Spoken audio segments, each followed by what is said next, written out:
Welcome back to talkSPORT Driving, our dedicated YouTube channel for everything motorsport. Here we are in Jeddah, Saudi Arabia with our preview of rounds 3 and 4 of the FIA Formula E World Championship. It's the first time that Formula E have come here, but it's a track that you might know already because Formula 1 have raced here for a number of years now. It's a very similar track, but not the same track layout as Formula 1. As you'll see on this track map now, they have adapted it slightly. They've added chicanes into the mix just to make it more suitable to the Formula E cars. They need to regenerate energy, so they need to have those kind of stopping zones so they can do that. I'm Jon Jackson, alongside me is Stefan Mackley, award-winning motorsports writer. Still don't know what award you've won, but I've made that up in my head. And we're just kind of walking around the track at the moment, just taking a look at how it does differ from the F1 track. On the F1 game, actually, is weirdly what we've been discussing. We've both played it on the game, and it's pretty scary if you're kind of in a simulated situation. So as a driver, whether you're in F1 or Formula E, it's a pretty daunting track, I imagine. Yeah, hi everyone. It's quite high speed, isn't it? As you say though, it's a shorter layout than what Formula 1 use, a couple of chicanes thrown in just to get that energy back under braking. But yeah, as we're walking around the track now, there's a lot of sort of long blind corners. Obviously the speed that Formula E do isn't quite the same as Formula 1, but it's still going to be, you know, quite an experience for the drivers. I don't think any of them have actually driven this or raced this track before, so it's a new experience for them, new experience for the teams. And we've got a new concept this weekend in Pit Boost, which is going to throw up, I think, even more sort of uncertainty and strategy variant. One driver has driven this track. He actually drove this track last year. Who's that? Twice. He came 13th both times. If I give you that little tidbit, is that giving you any clues? Which championships raced twice on a weekend? Oh, Formula 2. Yeah, who is it? Taylor Barnard. Yeah, Taylor Barnard. Yeah, so he'll be hoping for maybe better than 13th, because that's what he managed last time out. Pit Boost is something that Stefan just mentioned there. We've talked about this loads, and it's been in development for a very long time, and finally it's going to happen. And it basically means that the cars will come in and will have a pit stop. Pit stop's returning to Formula E for the first time in years. And they'll get an energy boost. It's a 600 kilowatt charger, which will be plugged in. It's a fast charger. You might be used to charging your electric car at home when you're out and about. You probably get about 250 kilowatt charges if you go to maybe like a Tesla supercharger, so this is in excess of that. And in that 30-second charge, it will boost the cars up and it will give them an energy boost to continue the race. It's going to be something that affects the strategy of the racing. It's going to be something that means there's even more chaos going on. It's even more unpredictable, as Formula E always is. And someone who's used to pit stops in Formula E is Felix Costa. He's the championship leader and he's been here from the very start. And I think when I spoke to him earlier, he was quite pleased that they don't actually have to get out of the car this time, because they used to have to get out and jump into a new car because the car didn't have enough battery to finish the race. The crazy thing about it is it wasn't that long ago. You know, it's only 10 years ago where we started all of this, and even, yeah, what is it, maybe 5 years ago we were still swapping cars in to complete a full race.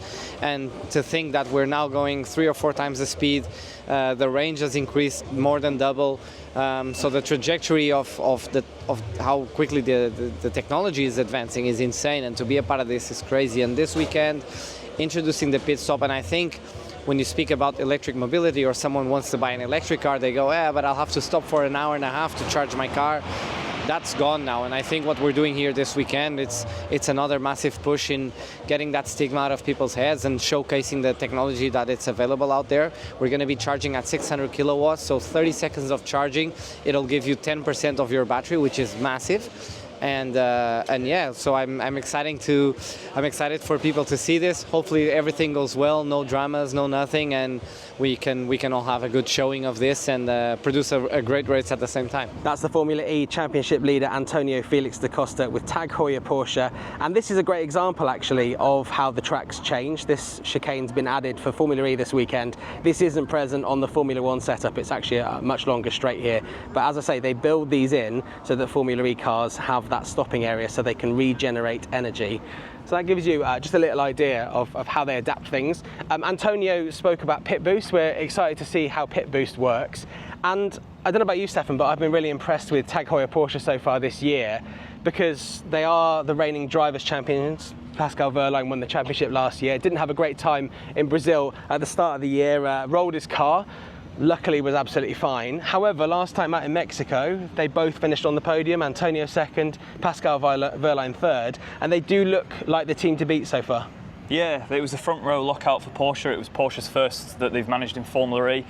And yeah, you know, you'd say on paper it's the fastest package on the grid. Okay, we've only had 2 races so far, but Antonio Felix to Costa, as you say, leading the championship with 2 second places. They haven't actually won a race yet, which seems a bit sort of weird to say, even though they have shown that they've got probably by far and away the best pace.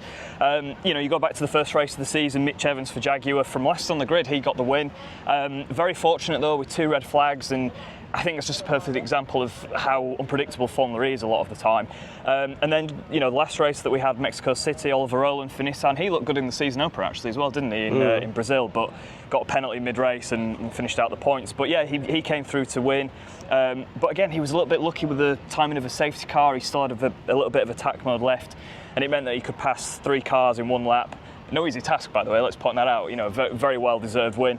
But yeah, so he's been impressive as well. But yeah, as you say, Porsche look good. I expect they'll be the same this weekend. I'd be very surprised if they don't get a win this season with either Pascal or Antonio. Yeah, I think Taylor Barnard got a podium, didn't he, first time out in Brazil. That was his sort of first race as a full-time driver with Neil McLaren. They shared the same powertrain as the Nissan Formula E team, and I mean, that's looking pretty strong at the moment. And I spoke with Oliver Rowland earlier on today. He obviously comes off the back of winning in Mexico City, and having had some bad luck last year where he was very much in the title picture, then missed a couple of rounds in Portland through illness, he's very much hoping he can win the championship this year. Ollie, good to see you. Been a few weeks now since Mexico. You must still be on cloud 9 after that win.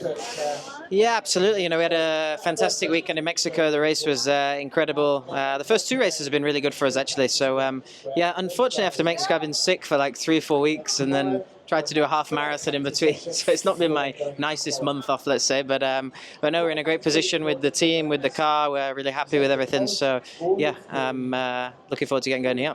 We've seen Porsche be really strong so far this season already. They're leading the championship, the team's championship. How far off their kind of pace do you think Nissan are? It's hard to know. Put me in a Porsche, you'd find out, I guess. But no, I think we're okay. If you look, I should have probably won both races. I was a bit lucky in Mexico with the way the strategy panned out in the end, but I was in the top 3-4 the whole race.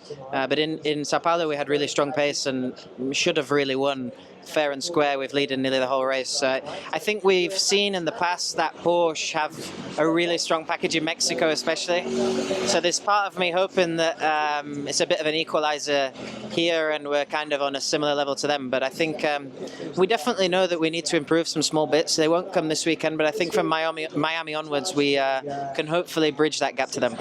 A lot of new things this weekend. We've got a new track here that Formula E haven't raced on before. It's adapted version of the Formula 1 track, but also we have Pit Boost, which has been talked about for ages now, and finally it's happening in the first race of this weekend. How do you approach Pit Boost as a driver? Because it seems like it adds a little bit more chaos to the mix. Yeah, I mean, already Formula E races are pretty challenging, pretty dynamic. But you know, we practiced a lot in the sim in terms of like the strategy that we want to deploy. It really depends also on the qualifying position, because at some point one car will have priority over the other one, and that depends when you find the pit window. But I honestly expect it to be a pretty fast-paced race on Friday. I expect you'll need a good balance of a car to end up at the top in the race. And yeah, the Pit Boost it'll be about not making any mistakes and just making sure that you get it over the line.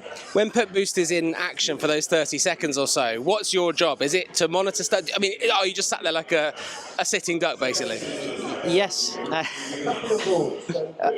Honestly, once you've stopped and everything's in sync, let's say, and everything's going, there's not much to do. But of course, as a driver, I'll be scanning here, scanning there, knowing where I'm going to come out of the pit lane, also thinking who's on an alternative strategy, who I might come out and race against. So like my mind will be in overdrive on many, many different aspects when I'm sat there. But yeah, for us, it's actually quite straightforward. We hold the brake, and then when it's green, we go. Excellent. And obviously this track is brand new. It's not very similar really to the Formula 1 track. What do you make of it? Do you think it's going to suit your car? It's hard to say. We're only at race 3, to be honest. So I think it's hard to say whether it's going to suit our car. It's very smooth, very high grip. Should clean up quite a lot during FP0 for the rookies. It's not my favourite track. There's a couple of slow chicanes in the end of the lap that I feel are a little bit unnecessary, but it is what it is. It's the same for everyone, and we just get on and get cracking. All right. Best of luck this weekend. Cheers. Oliver Rowland, one of the British hopefuls on the grid, looking to repeat what happened in Mexico City in at least one of the races here in Jeddah. Formula E racing here for the first time this weekend. weekend. We're really looking forward to it. Both races will be live on talkSPORT 2 from 5 p.m. on Friday night, that's Valentine's Day, and also 5 p.m. on Saturday night as well. Pit boost that we've mentioned will only be used in the first race, so it means that the first race and the second race could be completely different affairs. But of course, both will have attack mode, which this year has completely changed the game. It's much more of a kind of offensive weapon, isn't it, Stefan? Yeah, in the past, drivers really kind of took it to just get it out of the way, basically. You've got to use it twice in a race. And yeah, you go offline a little bit and activate this charge. This year, though, completely different with the new Gen 3 Evo cars, where it is an attack, as you say, it's an attacking tool, and we're seeing that drivers who take it and may drop down to 7th or 8th on some tracks like Brazil, for example, they can come through and actually lead by the end of the lap. So it's so much more powerful. It's another tactical element that teams have to think a lot more about.